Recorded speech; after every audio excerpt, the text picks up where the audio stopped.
Hi, this is the Zaps percussion module from Winter Modular and Plankton Electronics. They sent this to me to experiment with and do some videos, and if you've been following my Instagram, you've seen me posting some different jams and experiments I've been doing using this module. It's a really unusual take on a percussion module. Instead of focusing on just giving you drum samples, it gives you the raw materials, the building blocks of building any percussive sound you want. It marries those analog oscillators and all that analog circuitry with digital control. So we're able to digitally set all of the parameters of these analog oscillators and filters and then save them and recall them and put that under CV control. In today's video, I'm going to give you an overview of the module. I'm going to show you how to approach using it because it's a very deep, powerful module. We'll go through some example patches and some of the tips and tricks for performance features to get the most out of it. Let's take a listen to some examples of zaps and the sounds it can make.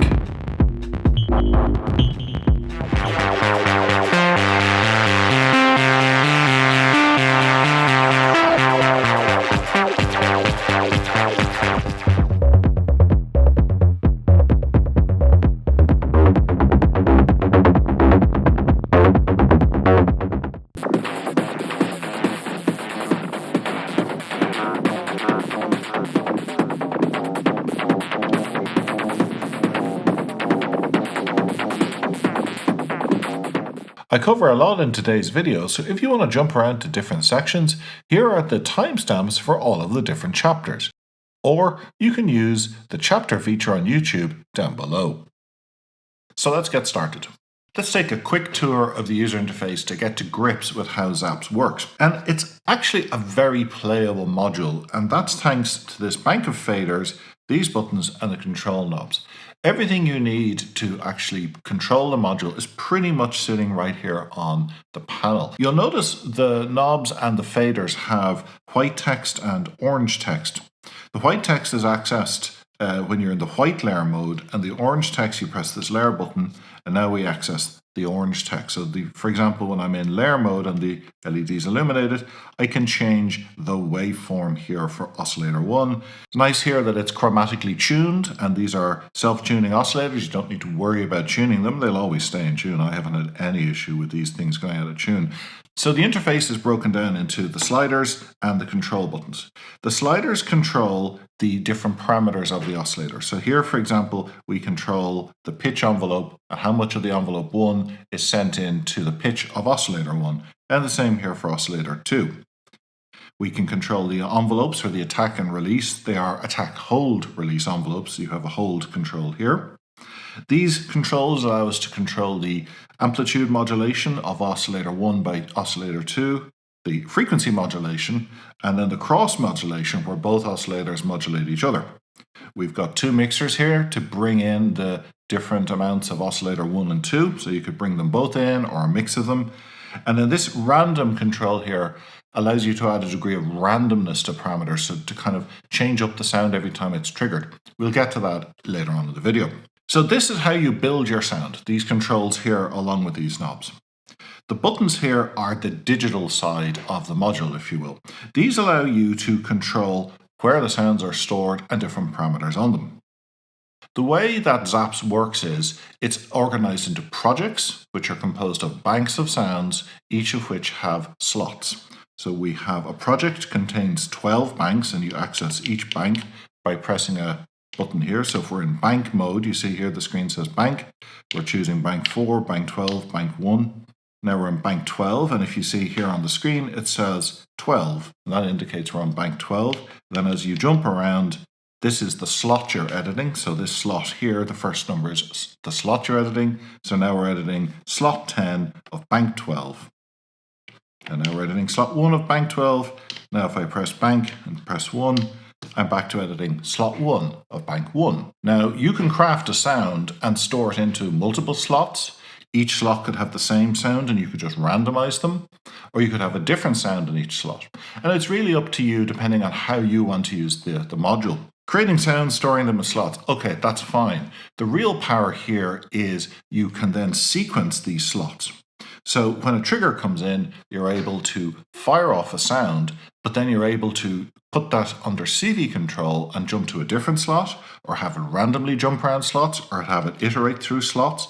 The function button allows you to access these submenus. So for example, if I press function and CV assign, this brings me to the CV assignment menu. You can assign these CV inputs to be anything, and they could also be outputs, and that's something I haven't seen before on an oscillator. Another really useful feature is the randomize modes, and we'll play with that a little later. Press function and extra brings you to this menu here. You can randomize sounds, randomize all the sounds in a bank. That's a great way to just mess things up. You freeze or snapshot your project, randomize all the sounds, jam on that, and then revert. You can build up banks of sounds, you can build up projects, and then you can save them onto the built-in SD card. And of course, you can also load them as you're playing. So if you're playing and you want to load a new bank, you can go into here.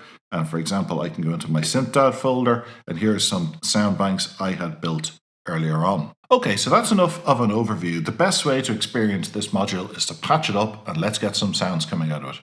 I've set up the basic wiring here on this patch. We're going to clock it from Pam's new workout. Zaps is going to go through a wave folder, which is this timbre from Danny Sound, which is a great wave folder if we want to add some grit to the sound afterwards. And then I've got the Tesseract Step Fader Mark II, which is a dual 8-step sequencer. And I'm going to use this both to sequence the triggers and also modulate some of the sounds coming out of Zaps. So let's start off with a basic wiring setup. We've got the trigger output from the first sequencer here, sequencer 1 on Step Fader Mark II going into the trigger input, the output of this into the wave folder. The wave folding's all turned off.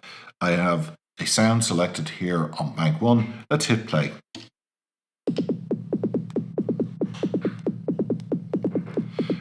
So that's straight away get into the first interesting thing you can do with Zaps, and then we'll start actually playing with the faders and doing some sound design. And that is to sequence the slots here.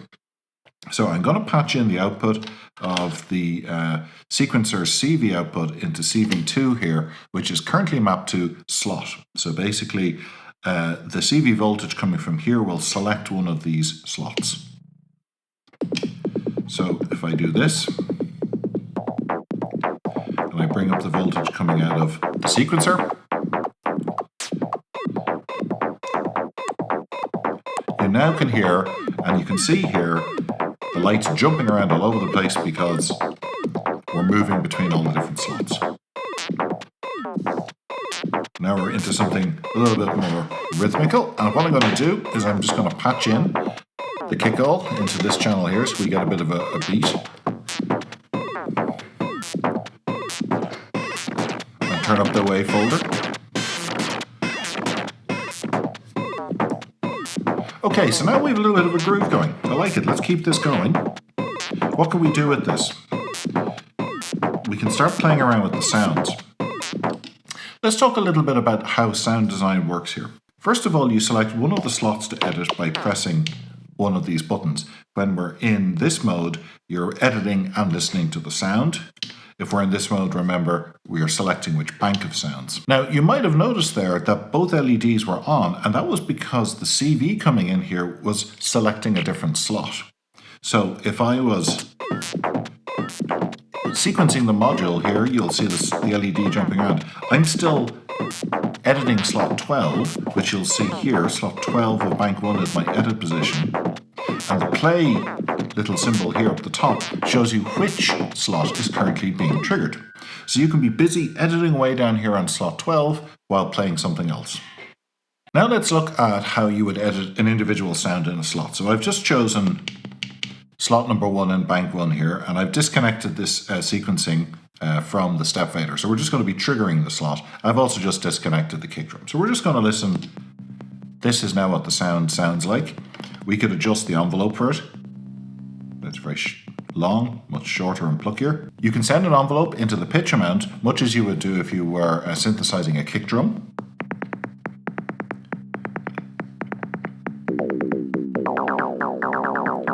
And now if we actually bring up the other envelope, you'll hear the effect it has, because that's now sending that pitch envelope into the second oscillator. and we can do some modulation. Here's the FM modulation kicking in.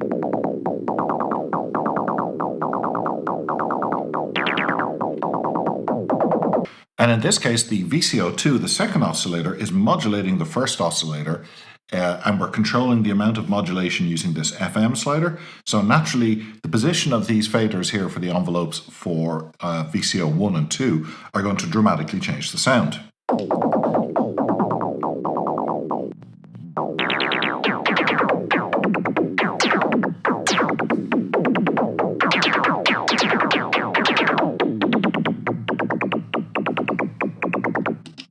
So we've just gone ahead and edited our sound, and say we actually really like this sound and we want to save it.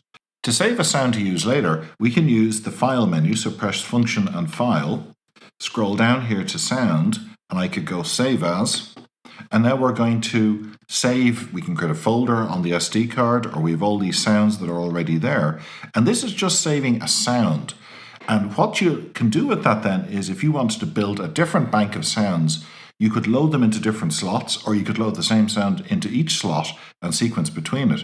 So again, the slots are just containers for sounds, and the sounds are things that you can create and craft and then save onto the SD card.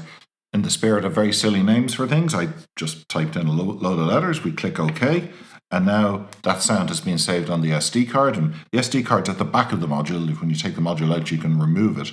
Now if I want to change the type of oscillator I have here, I can just press the layer button to illuminate it. You see the menu line up the top of the screen goes inverted, and we can use this knob to either pick up the previous value and move the slider to change the waveform, or you can turn this knob here and it will jump straight to that waveform. I can patch the CV output from my sequencer into the volt per octave input here on Zaps, and I can sequence this like an oscillator. And now we've got it on a pure square wave.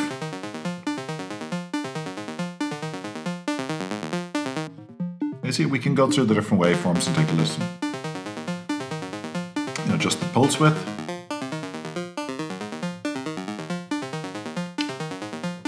All of this can be put under CV control using these inputs here. Say I wanted to affect all of the sounds at the same time to do a kind of a control all style feature.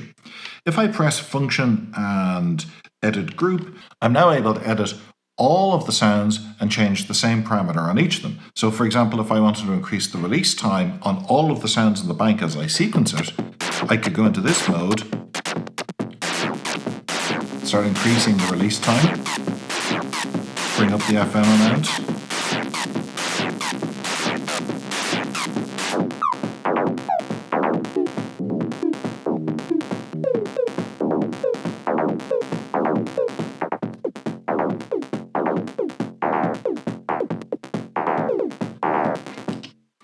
And this is a really handy performance trick, because if you actually craft up a whole load of sounds that you like this way, you can save them and then into a bank and then save that for a future part of your performance. Or if you didn't like the sounds, you want to go back to the way it was, just press the encoder and you go back to the way all the sounds were previously. Now another way of crafting sounds is to just throw any sound design principles out the window and go random. Now for this we can use this extra menu here. I press Function Extra and I get randomizing of sounds, banks, and then mute controls as well. So now when I press Randomize Sound, I can randomize the sound in this sound slot. And we just take the kick drum out so you'll hear it a bit better. Sometimes you end up with kind of nothing really because the release is too short, for example, but you can go in and adjust it. You saw what I did there? I was able to adjust the sliders even after randomizing it. Randomize again. Oh, that's completely bonkers now. You can get some pretty crazy sounds out of this. I kind of like that one. Now, say you wanted to randomize everything in a bank. Well, you go down to Randomize Bank and that will randomize all of the slots in the bank. Or what you can do is you can copy a sound from one slot to the next using the copy function. Now, say you're jamming away and you're crafting up these sounds and you want to make some destructive changes and then go back to the way the sound was previously. For this, we can use the freeze revert function. So if I press freeze, function freeze, you'll see a little thing came up there saying project frozen. It's taken a snapshot of the current state of all the faders and the bank settings and the CV mappings, and now when we jam on this, we can revert back to it. So now I'm going to randomize this sound, going function extra, randomize. That's kind of cool.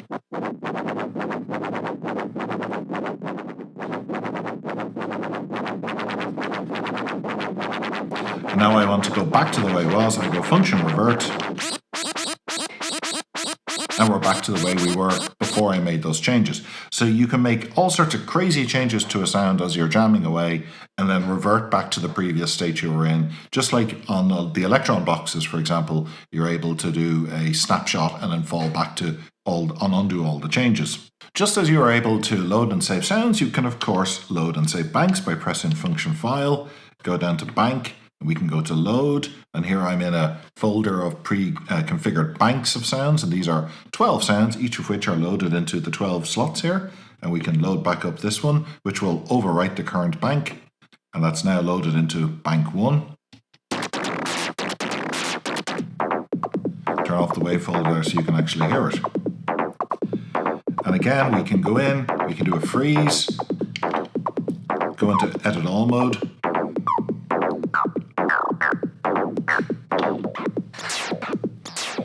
and then revert back to the way it was.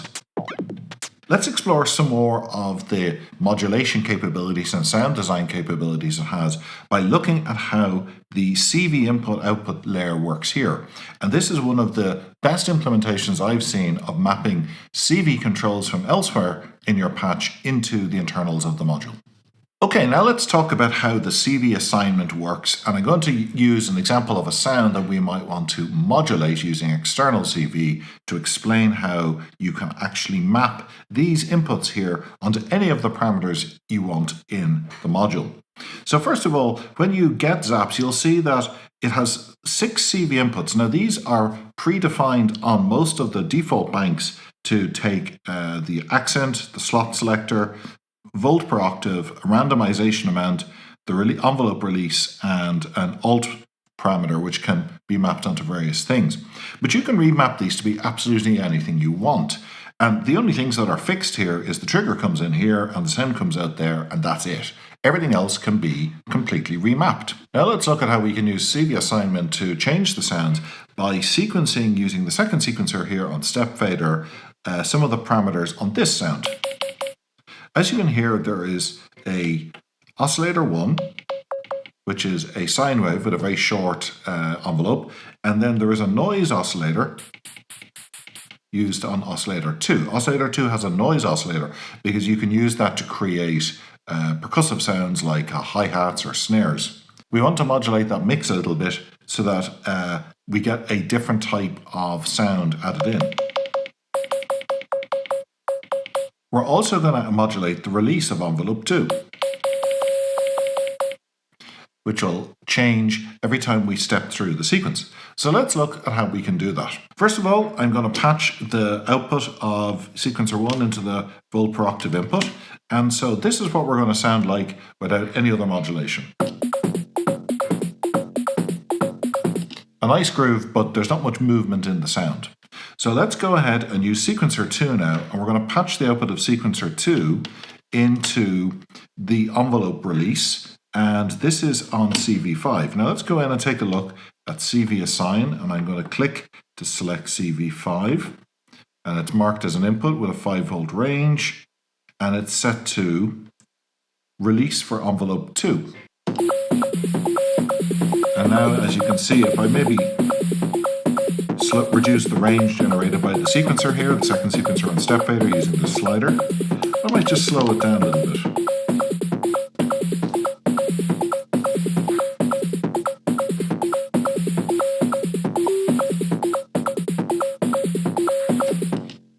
Okay, so we've added a little bit of movement using modulation of the release parameter. The next thing I want to modulate is how much noise is mixed into this sound. So let's go back to the sound and we'll hit play again.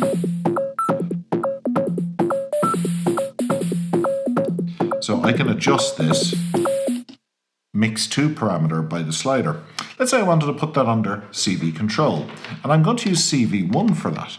Now CV1 is currently set up as the accent input, but we can remap that to be whatever we want it to be. So let's go into function CV assign, click to select the CV input we want and choose CV1, and that's still marked as an input, 0 to 5 volt range.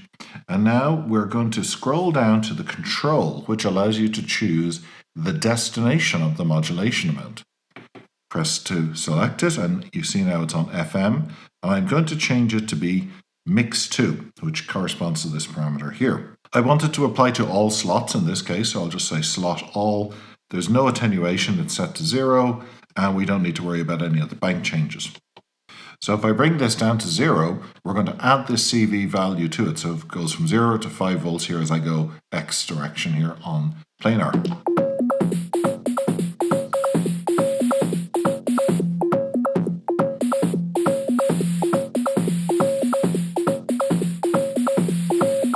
Well, I hope you found today's video on Zaps useful. It's a very innovative module, and having it dedicated to percussion is actually a really smart idea. I'm going to incorporate this into my bigger drum machine rig that I'm building out using a lot of other modules, which I'll cover in a future video. By all means, leave me some questions or comments down below. I always like hearing from people and do try to answer all of your questions. Thanks for watching.